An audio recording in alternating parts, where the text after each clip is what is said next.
question number 2. Hey, Andy, my question for you is, I'm a diesel mechanic and relief driver for a local fleet that does dust control work, so this time of year is busy as hell, to say the least.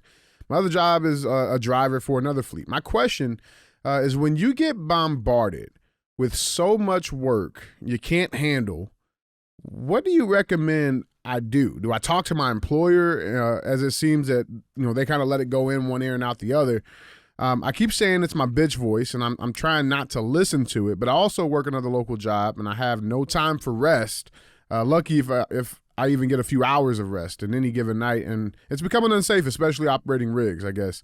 What would you recommend to do to keep the grind and run like a raped ape? Or should I tell one of the two employers, hey, my plate's full, I need to have it toned down so I'm being safe in my job.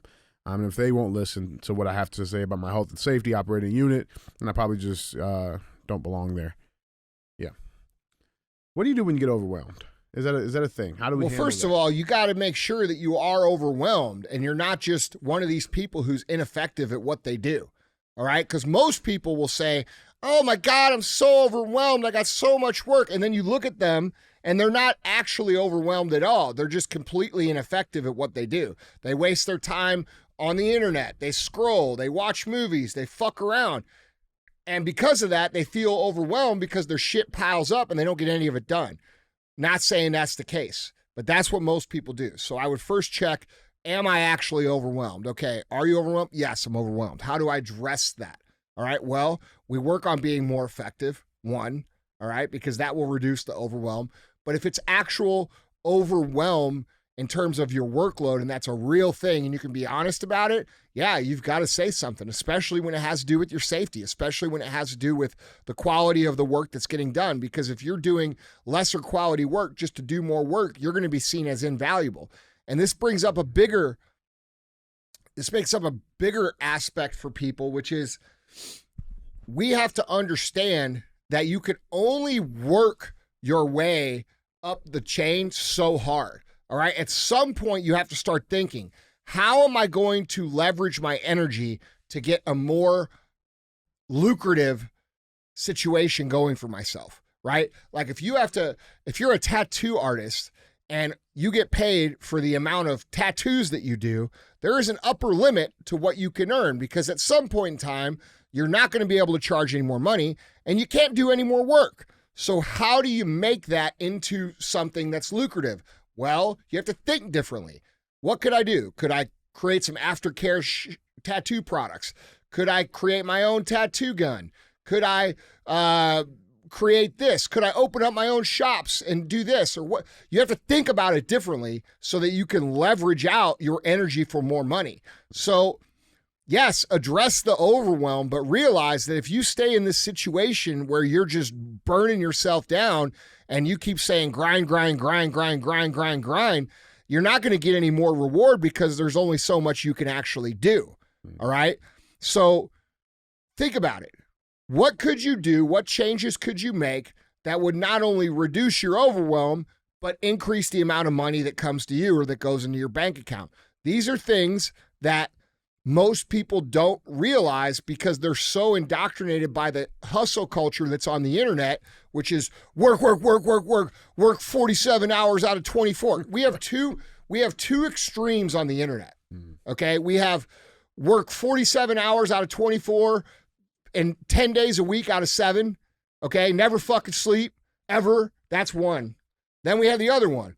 I can make $1 million in 5 minutes from my bed with my dick in my hand. Right. Okay. That's the other extreme.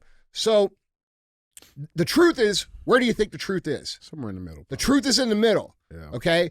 You've got to expend your energy in an effective way, and it has to be on a project that's going to produce money, produce a result that you're looking for. And you've got to figure out what those things are. That's why the Power List is such a valuable tool that you can get for free at episode 16 on the audio feed only.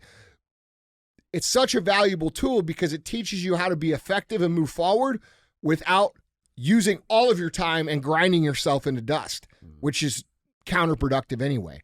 So that's how I would look at that problem. Yeah, let me ask you this about because you talk about being inefficient, right? And it just came in my mind. It's like, if you are good at something, right, and you've been doing something for 10 plus years, right, you should be pretty efficient, you would think, because you got the skills and so does the input, when you talk about the input, like you don't have to put that, like you be more efficient. Are you still putting in max fucking effort, or will it appear as if, you understand what I'm saying? Yeah, I do. So in the beginning, you don't have skills, so you have to put in more effort. Okay, and the more effort you put in, the more time you put in, the quicker your skills develop. Mm-hmm. As time goes by, your skill set goes up, which means you can usually do more effective work in less amount of time. All right. So when you start, it's effort, low skill. And as you get good, you can get way more result with less effort. But these people, that they don't really make the money. It's the people who continue to work with the high skill and the high effort who outproduce everybody else and end up winning and making the most money and becoming the most successful. Gotcha. So yeah, there's people who, when they get skilled, they tone down their work ethic and then they do okay. They can make the same amount of money with less effort, fine. Yeah. But they never really get any better. So the goal here for this show is for you to be the best that you can be. So I would recommend that you put in as much effort as you possibly can and have as much skill as you possibly can to produce the best possible result. That's what we do here. We're the best possible result, not okay, not get by, not settle, right? Yeah, I love it.